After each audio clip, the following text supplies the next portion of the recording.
In this lesson, we will go through a second example of stoichiometry with gases. Let's take a look at our problem. A block containing sodium azide and iron 3 oxide reacts according to the equation below to produce nitrogen gas to inflate a car airbag. What's the mass of the block required to inflate a 65-liter airbag with the nitrogen gas at 30 degrees Celsius and 110 kilopascals? Let's begin by noting down what information we have. From the problem, we know the volume of the nitrogen gas is 65 liters, the temperature is 30 degrees Celsius, or 303.15 Kelvin, and the pressure is 110 kilopascals. Now, in order to calculate the mass of the block, or the reactants, we must first determine how much of the product, nitrogen gas, is produced. We'll do this by determining the number of moles of nitrogen gas using the ideal gas law. We can rearrange the equation to isolate our desired variable, n. We'll now substitute the variables with our available information. This tells us 2.837 moles of nitrogen gas is produced from our block. So now that we know the amount of product, we can use this to calculate how much of each reactant was used in its production. We'll first individually determine the mass of each reactant. Let's begin with sodium azide. To calculate the mass, we must first determine the number of moles.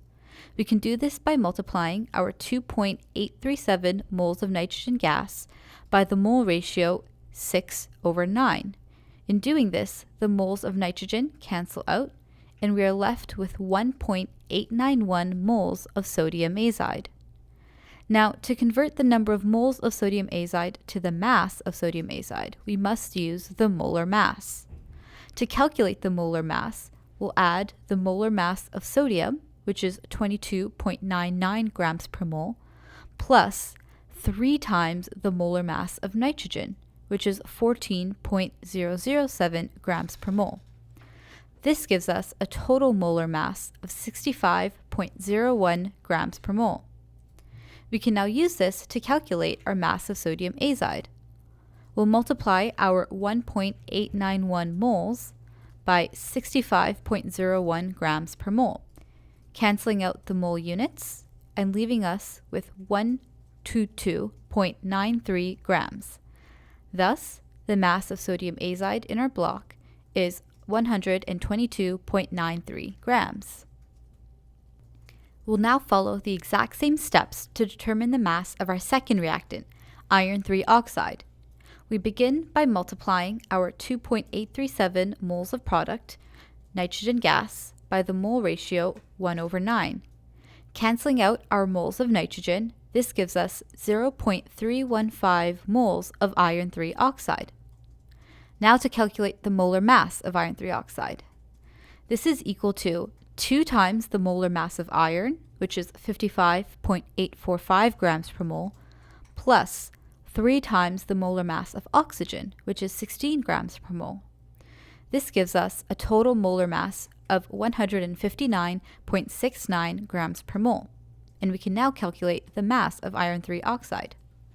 We'll do this by multiplying the number of moles of iron 3 oxide, which is 0.315, by the molar mass, 159.69. The mole units cancel out, and we are left with 50.3 grams.